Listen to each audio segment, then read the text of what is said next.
Hello दोस्तों, dark delight में आपका स्वागत है। उधर राहुल की चीख सुनकर मंजू दौड़कर बाहर कार की तरफ आई और देखा कि राहुल कार के भीतर ही बेहोश पड़ा था। मंजू ने चिल्लाकर संध्या को बुलाया। उसके बाद मंजू और संध्या दोनों ने मिलकर किसी तरह राहुल को घर के अंदर ले गई और बिस्तर पर लिटा दिया। सारी रात राहुल बेहोशी में पड़ा था। सुबह को जब होश आया तो उसने देखा कि संध्या उसके माथे पर और मंजू पैर की तरफ बिस्तर पर टेक लिए सो रहे थे। राहुल के हिलने के कारण संध्या और मंजू भी जाग गई। मंजू ने हाथ बढ़ाते हुए राहुल से पूछा, राहुल तुम ठीक तो हो ना? अभी कैसा महसूस हो रहा है? राहुल ने कहा, हाँ अभी मैं ठीक हूँ, बस थोड़ा सा सिर में दर्द है।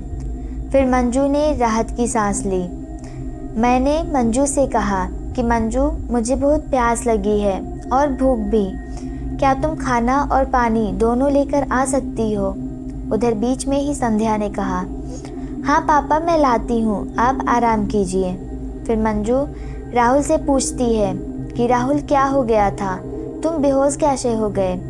मैंने अपने सर को पकड़ते हुए थोड़ा बिस्तर से उठकर बैठा और फिर मंजू की तरफ आश्चर्य से देखने लगा और कहा, क्या मैं बेहोश कब हो गया था और कहाँ?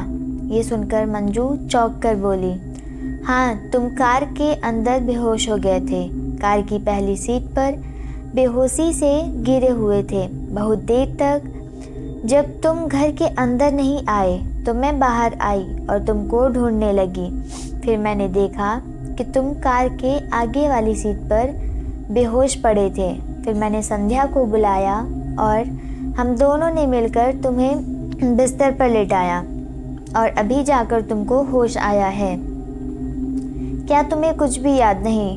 फिर मैं सोचने लगा कि कल रात को क्या हुआ था, लेकिन थोड़ी देर बाद मुझे सब याद आ गया कि कैसे मैंने संध्या और मंजू के लिए जो गिफ्ट लाया था वो कार से लेने के लिए गया और मैंने जो दृश्य कल रात को देखा था उसे देखकर मेरे तो हाथ पैर और खून उधर ही जम गए थे। भगवान करे वो दृश्य मुझे कभी ना दिखाई दे। मैंने मंजू से कल रात की सारी घटना का जिक्र किया, लेकिन मंजू हंसते हुए सब कुछ हवा में उड़ा दी और कहा, हाँ तुमने जागते हुए भी सपने देखना शुरू कर दिया। क्या बकवास कर रहे हो? ऐसा कुछ नहीं है, ये बस तुम्हारा वहम है। सारा दिन ऑफिस में काम यही करते रहते हो, घर में भी और बाहर में भी। थोड़ा अपने लिए भी सोचा करो तो सब कुछ सही रहेगा। देखो वो तुम्हारा सिर्फ एक वहम है और कुछ भी नहीं। फिर मैंने सोचा कि हो सकता है शायद मैंने जो भी देखा हो वो सब वहम था। फिर मंजू ने मुझे टॉवल देते हुए कहा, जाओ जाकर नहा लो, फ्रेश हो जाओ तो अच्छा लगेगा। फ्रेश होने के बाद थोड़ी पूजा कर लेना, महादेव की आराधना करो, देखना तुम्हारा मन शांत हो जाएगा और तुम्हारे मन का वहम और जितनी भी निगेटिविटी है सब दूर हो जाएगा। मंजू की ये बात मुझे अच्छी लगी। मैंने सोचा कि मंजू ठीक ही तो कह रही है, जाता हूँ थोड़ा फ्रेश हो जाता हूँ, फिर थोड़ी देर पूजा कर लूँगा, मन को थोड़ी शांति मिलेगी। नहाने धोने के बाद मैंने महादेव की आराधना की। सच में महादेव की आराधना करने के बाद जैसे मन में एक शांति सी आ गई, जैसे सारी निगेटिविटी दूर हो गई। संध्या ने मेरे लिए नाश्ता बनाया और मुझे टेबल पर ब्रेकफास्ट करने के लिए बुलाया। मैं, मंजू और संध्या तीनों एक साथ ब्रेकफास्ट करने के लिए मेज पर बैठे थे और बातें कर रहे थे। इधर उधर की बातें करने के बाद अचानक मंजू ने मुझसे पूछा, अरे हाँ तुमने जो हमारे लिए गिफ्ट लाए थे वो गिफ्ट कहाँ है? वो तो तुमने हमें दिए ही नहीं। फिर मैं सोचने लगा कि अरे हाँ, मैं तो जो गिफ्ट लेकर आया था वो तो इन दोनों को देना बाकी ही रह गया। कहाँ है वो गिफ्ट? फिर मुझे याद आया कि वो गिफ्ट तो उसी कार में है, क्योंकि मैं कार में जब वो गिफ्ट लाने गया था तभी मैं बेहोश हो गया था। फिर मेरे मन में एक डर पैदा हुआ कि बाहर जाऊं या ना जाऊं।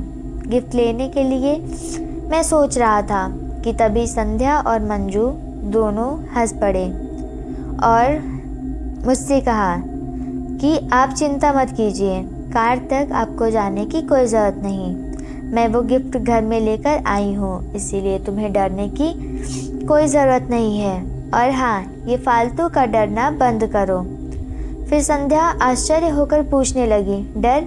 मम्मी किस बात का डर? पापा को किस बात का डर है? मैं कुछ कहने ही जा रही थी, तभी मंजू ने मेरी बात को काटते हुए संध्या से कहा, बेटा तुम इन सब बातों में मत पड़ो। पापा तो फालतू में ही डरते रहते हैं, ऐसा कुछ भी नहीं है। पापा को हेलुसिनेशन हो गया था। काम का प्रेशर इतना तो लेते हैं कि कहीं भी कुछ भी दिखाई देने लगता है।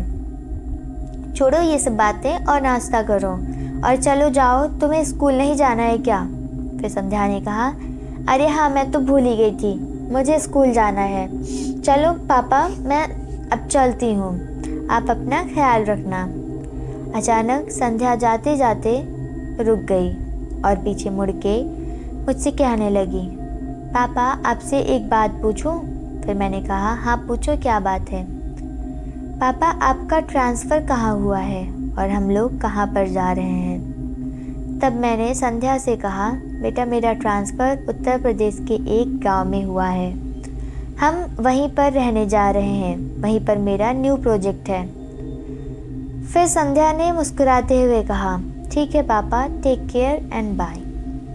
फिर संध्या स्कूल के लिए निकल गई और मैं और मंजू दोनों बातें करने लगे।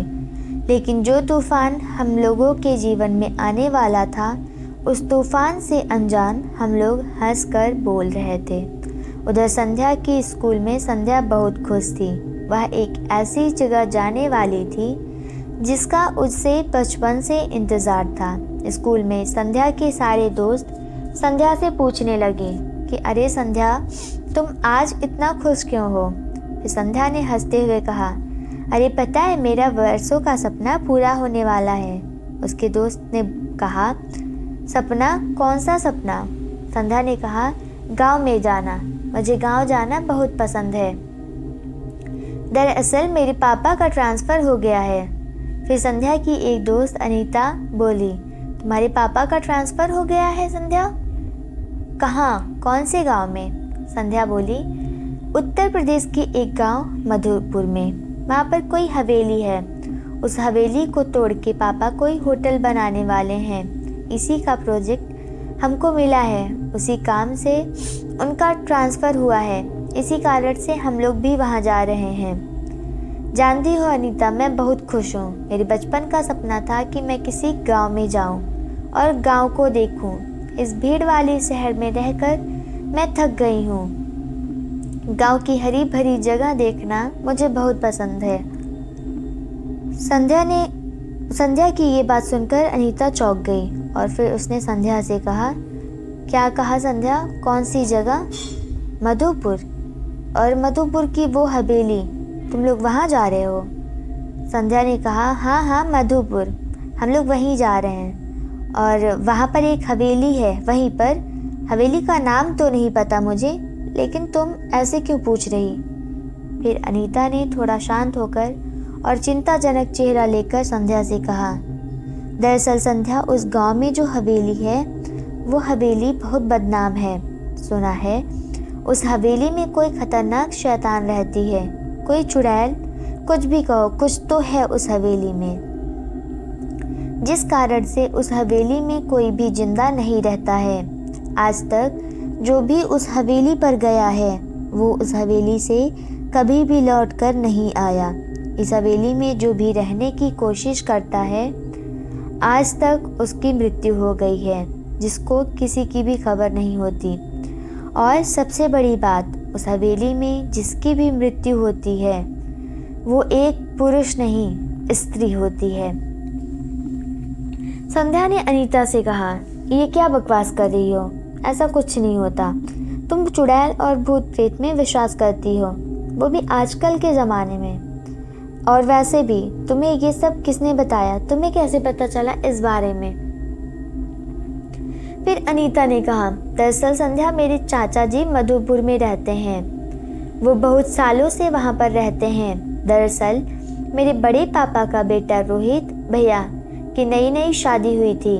मेरे बड़े पापा और मेरी बड़ी मम्मी दोनों गुजर गए थे, इसलिए मेरे चाचा और मेरे पापा ही रोहित भैया के सब कुछ थे। उस दिन वो मधुपुर से मेरे चाचा जी से मिलकर घर वापस जा रहे थे और बहुत बारिश हो रही थी। बारिश के चलते उनकी कार खराब हो गई थी। फिर उन्होंने इस हवेली को देखा और उस हवेली में घुस गए। लेकिन फिर उन लोगों के साथ जो कुछ भी हुआ वो बहुत भयानक था। सुबह को बहुत शोरगुल सुनाई दिया। मेरे चाचा जी को जब ये बात पता चली तो वो भी उस शोरगुल को सुनकर उसे देखने गए तो देखा कि राहुल भैया वहाँ पर एक दरवाजे के सामने बेहोश पड़े थे। उनको जब हॉस्पिटल में लाया गया तो उन्होंने कुछ अजीबोगरीब बातें की। भाभी, उनकी बीबी स्नेहा भाभी पता नहीं कहाँ से उस दरवाजे के अंदर चली गई। उन्होंने कहा कि स्नेहा भाभी को कोई चुड़ैल अंदर खींच कर ले गई, ऐसा ही कुछ कह रहे थे। मुझे ठीक से सब कुछ नहीं पता, लेकिन इतना तो मुझे पता है संध्या।